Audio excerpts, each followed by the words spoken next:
Me and my mother never have a relationship. And he cried.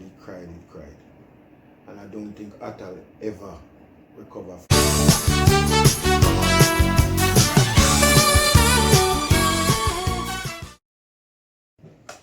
Good morning, Jamaica. This is Patrick Newman.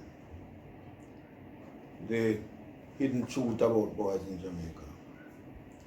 Today I want to share with you a youngster I met some years ago. His name is Athol Duncan.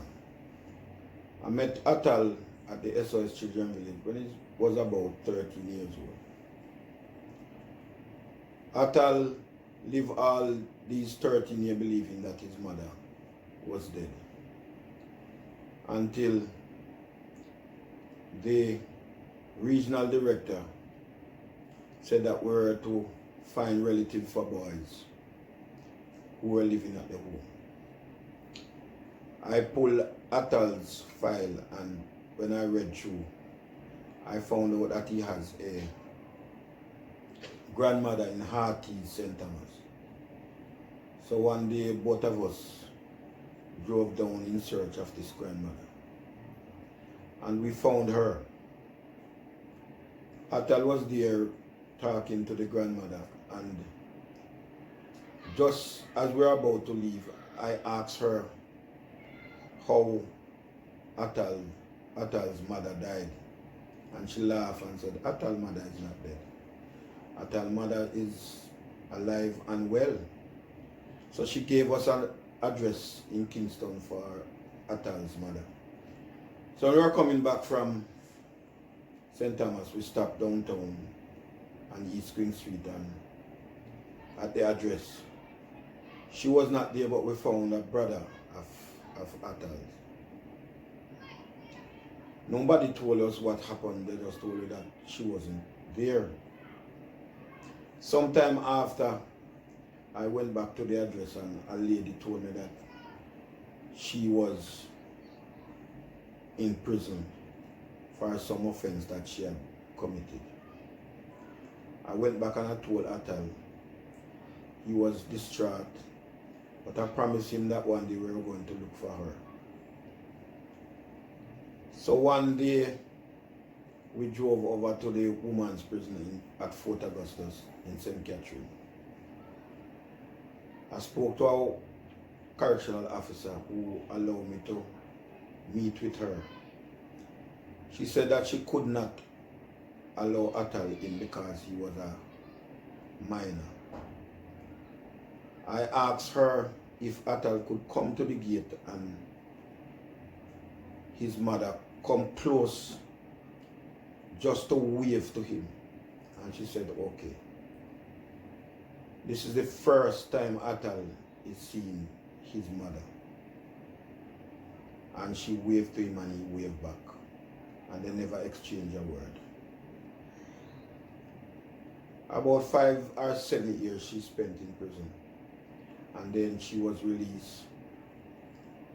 And one day Athol went down there to look for his brother and was told that his mother was dead.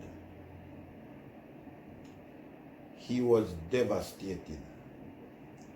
Anyway, when the day of the funeral, I took him to St. Thomas along with a couple of the boys from the home.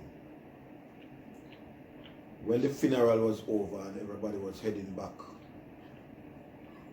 to the house, it was getting dark, so I said to the boys that we need to go and they need to get something to eat so we can go back in Kingston before it was too late.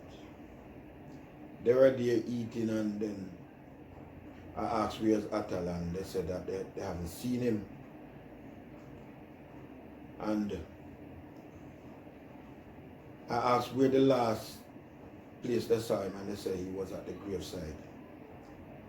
So I went back down there, and there he was, sitting on his mother's tomb in the wet concrete, crying.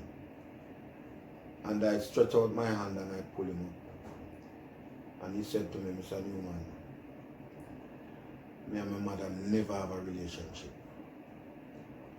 And he cried. And I don't think Athol ever recover from that. He became withdrawn and had a breakdown and was admitted to the mental hospital up by UWI. Athol just missed having a relationship with his mother. So Jamaica, here is it again. A story of a young man who grew up without knowing a mother or knowing a father. Athol came out and started a business downtown. He was stabbed and killed some years later. I went to his funeral and believe me, it was one of the saddest days in my life. This is the Athol Duncan story. Thanks for watching.